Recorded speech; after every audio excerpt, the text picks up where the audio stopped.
सुदृढ़ हृदय और निरोगी जीवन, इस श्रृंखला के 9वें सत्र में मैं आपका स्वागत करता हूं। पिछली बार जो डिस्कशन चालू किया अंजाइना जैसे दिखने वाले विकार इनके बारे में, वो गई टाइम मस्कुलर पेन या स्नायु का दर्द डिस्कस किया। अभी इस टाइम आगे का टॉपिक ले लेंगे। मैं डॉक्टर नीलकंठ करंदीकर, पुणे का हृदय रोग तज्ञ। मेरा व्हाट्सएप नंबर है 9822061383 और मेरे अटैचमेंट्स इधर ये स्लाइड में सब नमूद किए हैं। मैं हार्ट का जांच और ट्रीटमेंट सब किस्म के रोगों की करता हूं। हमने इसके पहले ही देखा है कि अंजाइना ये जो विकार है जिसके बारे में हमने लंबे से चर्चा की, इसमें दर्द जो है वो छाती के बीच में या गले में या लेफ्ट हैंड शोल्डर या कंधे के इधर और बाएं हाथ की अंदरूनी बाजू में ज्यादातर होता है। धीरे धीरे चालू होता है, धीरे धीरे बढ़ के फिर धीरे धीरे कम भी होता है। और अ, ये कभी कभी दाहिने खांधे और हाथ के अंदर की तरफ भी हो सकता है। इस अंजाइना की जो वजह है वो क्या है, तो हृदय को रक्त पुरवठा कम होने की वजह से अंजाइना होता है। और प्रमुख कारण कोरोनरी आर्टरी डिजीज या कोरोनरी धमनी का रोग, कोरोनरी धमनियों में एथेरोस्क्लेरोसिस या अथेरोकाठिन्य जिसको बोलते हैं, यहाँ यहाँ दिखाई दिया है। ये चर्बी का जो थर है, लेयर है, वो अंदरूनी बाजू से ये कोरोनरी आर्टरी के अंदर इधर चिपक गया है और इससे कोरोनरी आर्टरी का जो उसमें से खून बहना है उसको अड़चन ये पैदा करता है। दूसरा कारण जो है कोरोनरी आर्टरी स्पाज्म, यानी कोरोनरी आर्टरी स्पाज्म, या कोरोनरी धमनियों का अचानक सिकुड़ना या आकार में कम होना। ये इस चित्र में दिखाया गया है। इसमें ये चर्बी नहीं दिखाई है क्योंकि इधर चर्बी नहीं है, मगर ये जो धमनी है, कोरोनरी आर्टरी है, वो संकुचित हो गई है, ये सिकुड़ गई है और इसके वजह से खून को आगे बढ़ने में अड़चन पैदा हो गई है। ये जो एथेरोस्क्लेरोसिस है ये बहुत ज्यादा परसेंटेज में दिखता है और स्पाज्म कम लोगों में दिखता है। और लास्ट जो कारण आखिरी है कोरोनरी माइक्रोवास्कुलर डिजीज। इसमें हृदय की छोटी रक्तवाहिनियां में रक्तवाहिनी जो है उसमें दोष आ जाता है। देखो, ये बड़ी रक्तवाहिनी कोरोनरी आर्टरीज लेफ्ट और राइट बताई गई है और इनकी जो शाखाएं हैं वो छोटी छोटी छोटी होती है, हृदय के स्नायु को पोषण करती है। और ये छोटी छोटी शाखाओं में कैपिलरीज में अगर रोग पैदा हो गया तो उसको माइक्रोवास्कुलर डिजीज कहते हैं। ये प्रमुख कारण है अंजाइना के। अब बात करते हैं अंजाइना की नकल करने वाले विकारों के बारे में। अब ये महिला अपना पेट पकड़ के बैठी है, इसका कारण क्या है? हमारे पेट के विकार अंजाइना की नकल कर सकते हैं और उस महिला को शायद पेट का ही विकार है, मगर कभी कभी ये विकार अंजाइना की नकल कर लेता है। पहला कारण देखते हैं, एसिडिटी। सीने में जलन जो लेटने पर बढ़ती है, यह हृदय विकार नहीं बल्कि पेट की एसिडिटी के वजह से हो सकती है। इस चित्र में आप देख रहे हैं कि ये महिला ने छाती पे हाथ रखा है जहां शायद उसे दर्द हो रहा है, मगर उसका कारण इधर पेट में है, एसिडिटी है। और इधर ये ज्वाला दिखाई दे रही है, यानी कि ये पेट की एसिडिटी या बर्निंग ये जो है इसकी वजह से छाती में भी दर्द हो सकता है। और ये क्यों दर्द होता है छाती में, इसकी वजह देखना बहुत जरूरी है। ये जो अन्न नलिका अपने मुंह से अन्न पेट की तरफ लाती है, जिसे यूसोफेगस कहते हैं, यह अन्न नलिका के नीचे के स्नायु एसिड रिफ्लक्स रोकने के लिए आकुंचित होते हैं। जब अन्न पेट में आता है, वो पेट में एसिड से उसका मिश्रण हो जाता है। और जब पेट आकुंचन पाता है, आकुंचन होता है, तो ये पेट में का जो मिश्रण है एसिड और अन्न का, ये फिर वापस उल्टा यूसोफेगस, ये ऊपर की अन्न नलिका में नहीं जा सकता, क्योंकि यहाँ के ये जो स्नायु है, अन्न नलिका के नीचे भाग में जो स्नायु रहते हैं, वो ऐसा ये अन्न और एसिड ऊपर नहीं जाने देते, जिसको रिफ्लक्स कहते हैं। यहां दिखाई गया है कि अगर ये स्नायु बराबर काम नहीं कर रहे हैं, तो ये अन्न और एसिड का मिश्रण ऊपर जा सकता है। और ये देखो इधर लाल रंग में बताया है, छाती में दर्द हो रहा है इस आदमी को। यानी कि छाती के दर्द का कारण एसिडिटी हो सकती है। और साइंटिफिक भाषा में इसे गैस्ट्रोयूसोफेजियल रिफ्लक्स डिजीज कहते हैं। GERD, gastroesophageal reflux disease. यानी पेट से ऊपर की अन्न नलिका में ये रिफ्लक्स होना, यानी कि अन्न और एसिड का मिश्रण ऊपर जाना, इससे सीने में जलन हो सकती है। पेट के ऊपरी भागों में या सीने के निचले भागों में वेदना इसमें होती है। लेटने पर तकलीफ बढ़ती है, क्योंकि ये जो मिश्रण ऊपर जा रहा है, वो लेटने के बाद ज्यादा ऊपर जा सकता है। ऊपर जाना उसका ज्यादा अच्छा, ज्यादा हो सकता है। दर्द शरीर के और भागों में फैलता नहीं। दर्द कुछ घंटों तक रह सकता है अगर उसके ट्रीटमेंट नहीं दिए तो। घंटों तक ये एसिडिटी का दर्द, GERD का दर्द रह सकता है। और एंटासिड लेने से दर्द कम होता है। ये एंटासिड दवाई आपने देखी होगी, इसमें से लिक्विड एंटासिड जो है, वो ज्यादा अच्छा काम करती है, क्योंकि वो पेट में जाके एसिड को न्यूट्रलाइज जल्दी करती है। और वो लेने से ये दर्द कम हो सकता है। कुछ ऐसी टैबलेट्स भी है, कैप्सूल्स भी है, जिसे लेने से ये दर्द कम हो जाता है। और इसके साथ पेट फूलना और मुंह का स्वाद बदलना, इन जैसे लक्षण भी दिखाई दे सकते हैं। तो ये पहला महत्वपूर्ण कारण हमने देखा, गैस्ट्रोयूसोफेजियल रिफ्लक्स डिजीज। अब देखते हैं पेप्टिक अल्सर के बारे में बात करते हैं। इसका पेप्टिक अल्सर, ये संज्ञा बहुत लोगों ने सुनी होगी। इसके कारण क्या है? कुछ वेदना शामक दवाइयाँ जैसे एस्पिरिन की वजह से पेट के भीतरी भाग के स्तर पर इजा हो सकती है। इधर दिखाया गया है, ये पेट है अपना, इधर ये अल्सर हो गया है। और पेट से निकलने वाला जो ट्यूब है, जिसे डिओडिनम कहते हैं, वो उसमें पेट से अन्न आगे उधर निकलता है। यहाँ भी ये अल्सर हो सकता है। तो पहला कारण तो ये, कुछ दवाइयाँ ये अल्सर पैदा कर सकती है।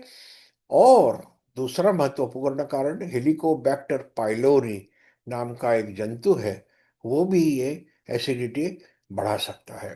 पेप्टिक अल्सर उसकी वजह से हो सकता है। इसके लक्षण क्या है? एसिडिटी, छाती में या पेट के ऊपरी भाग में जलन, पेट के ऊपरी भागों में दर्द, उल्टी आने जैसा महसूस होना, पेट फूलना, खाने की इच्छा कम होना, वजन कम होना। ये देखो, ये गृहस्थ इधर खड़े हैं, उनके पेट में ये दर्द हो रहा है, पेट पकड़े हुए खड़े हैं, और इसकी वजह पेप्टिक अल्सर हो सकती है। तो ये दूसरा महत्वपूर्ण कारण हमने देख लिया। सीने के सीने में दर्द के पेट या आंतों के संबंधित कारण में पेप्टिक अल्सर ये दूसरा कारण है। पेप्टिक अल्सर यह विकार सबको पता है। इसमें पेट के ऊपरी भागों में जलन होती है, और एंटासिड लेने से या दूध पीने से यह जलन कम हो सकती है। अभी देखते हैं तीसरा महत्वपूर्ण कारण,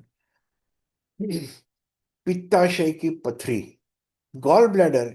यह हमारे यकृत यानी लिवर के पास होने वाली एक थैली है जिसमें पथरी गॉलस्टोन्स होने से दर्द हो सकता है। दर्द पेट के दाईं तरफ या बीच में होता है, पेट के ऊपरी भाग में। यह दर्द खाना खाने के बाद बढ़ता है। इसे बिलियरी कोलिक भी कहा जाता है। यहाँ इस चित्र में दिखाया है कि ये हमारा लिवर है, यकृत। ये पेट के दाईं तरफ ऊपरी भाग में रहता है और इससे बराबर नीचे ये गॉल ब्लैडर करके एक थैली रहती है छोटी सी। इस गॉल ब्लैडर में पथरी यानी स्टोन्स हो सकते हैं। जब तक ये स्टोन्स इसके बड़ा जो ये गॉल ब्लैडर का हिस्सा है, इसमें जब तक है तब तक कुछ ज्यादा तकलीफ नहीं देते। मगर ये गॉल ब्लैडर से ये एक उसका डक्ट है, बिलियरी डक्ट। इससे वो बाइल इसमें जो लिवर से आता है इसमें स्टोर रहता है। ये बाइल यहाँ से बाहर आता है और फिर अपने इंटेस्टिन या आंत में जाता है। ये इधर बताया है। जब तक ये स्टोन्स छोटे हैं और छोटे ये स्टोन्स ये डक्ट में से जाके इंटेस्टिन में जाते हैं और फिर बाहर फेंके जाते हैं, तो कुछ इस आदमी को प्रॉब्लम नहीं आता। मगर ये जो स्टोन्स हैं, इसके दो प्रकार बताए हैं, कोलेस्ट्रॉल और पिगमेंट स्टोन्स। ये अगर इस बिलियरी डक्ट में इधर अगर अटक गए, इस गॉल ब्लैडर के नेक में अटक गए, तो फिर आ, पेट का दर्द चालू हो सकता है। और ये दर्द काफी काफी हद तक बहुत ही तकलीफ वाला दर्द हो सकता है। और अगर ये ऐसा दर्द है आ गया, तो उसका इमीडिएट जांच करना पड़ता है, उसकी ट्रीटमेंट लेनी पड़ती है। गॉल ब्लैडर कई कई लोगों में निकाल डालनी भी पड़ती है। ये तीसरा महत्वपूर्ण कारण हमने देख लिया। अभी देखते हैं चौथा कारण, सीने में दर्द के पेट या आंतों के संबंधित कारण में चौथा महत्वपूर्ण कारण है अन्न नलिका का आकुंचन, यूसोफेगस। यह अन्न नलिका मुंह से आया हुआ अन्न पेट तक पहुंचाती है, यह हमने देख लिया है। यह अन्न नलिका आकुंचन होने से सीने में दर्द हो सकता है। यह कारण बहुत लोगों में नहीं दिखता, मगर कुछ लोगों में जरूर दिखता है। और ये चित्र में बताया है, ये अन्न नलिका बताई गई है, यूसोफेगस। ये मुंह से खाया हुआ अन्न ये यहाँ से पेट में आ जाता है।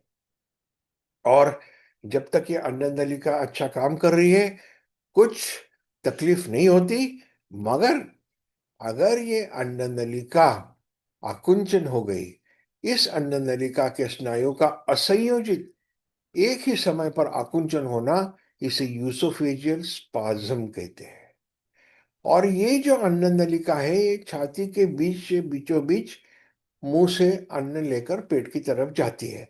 और इसका आकुंचन होना अपनी छाती में कड़ा दर्द पैदा कर सकती है। और इसमें से और एक बात यह है कि नाइट्रेट्स, ये जो दवाइयां हैं जो अंजाइना के लिए इस्तेमाल की जाती है, वो नाइट्रेट्स लेने से ये यूसोफेगस का जो आकुंचन हुआ है उसको भी ये रिलीव करती है, उसको भी ये आ, उसका भी यही ट्रीटमेंट है। तो कभी कभी क्या होता है, छाती में दर्द हो रहा है, नाइट्रेट लेके दर्द कम हो गया है, तो लगता है ये अंजाइना ही है। मगर कुछ केसेस में, कुछ ऐसे मरीजों में ये यूसोफेजियल स्पाज्म हो सकता है। इसका भी जो डायग्नोसिस है, निदान है, वो टेस्ट में ही हो सकता है। अभी ये चार कारण हमने देख लिए, acidity, GERD gastroesophageal reflux disease, peptic ulcer, फिर देखा कि पित्ताशय में जो ये गॉल ब्लैडर के स्टोन्स देखे, पथरी, और लास्ट में यूसोफेजियल स्पाज्म देखा। इसमें से एक चीज मैं आपको जरूर आखिर में बोलना चाहूंगा कि ये पेट का ऊपरी भाग या छाती का निचला भाग जो है, ये सर्कल में जो बताया गया है, इस जगह पे अगर दर्द होने लगा तो उसके 3 कारण हो सकते हैं। हृदय से संबंधित दर्द अंजाइना हो सकता है। नंबर 2, स्नायु में होने वाला दर्द भी हो सकता है। यहाँ स्नायु भी रहते हैं, रिब्स के बीच में, अपने फसली जो रहती है उसके बीच में स्नायु भी रहते हैं। और तीसरा, गैस या एसिडिटी या पेट के विकार का संबंधित दर्द भी यही हो सकता है। और इसीलिए जब यहाँ दर्द होता है तो पेशेंट को, उस दर्द जिसको हुआ है उस आदमी को कभी कभी ऐसा लगता है ये किस कारण से दर्द हो रहा है। डॉक्टर को भी कभी कभी इमीडिएटली पता नहीं चलता जब तक टेस्ट नहीं होते कि ये दर्द क्यों हो रहा है। मैं आपको इसके बारे में एक मेरे पेशेंट के बारे में कहानी जरूर कहना चाहूँगा। मेरे एक पेशेंट है, बहुत अच्छे हैं। उनको इस एरिया में दर्द होना चालू हो गया। पहले उनको लगा ये गैस का दर्द है, और उन्होंने एंटासिड लिया और बोले थोड़ा एंटासिड का एक्शन आने के लिए मैं थोड़ा देर सो जाऊंगा। वो सो गए, 2 घंटा उनको नींद आ गई। फिर उठने के बाद देखते हैं तो फिर दर्द चालू ही है। फिर उनको लगा ये गैस बाहर नहीं आ रहा है, इसलिए वो स्विमिंग पूल में तैरने को गए। और तैरने के बाद बाहर आते समय उनको ये पता चला कि ये दर्द थोड़ा भी कम नहीं हुआ है, कि थोड़ा बढ़ ही रहा है।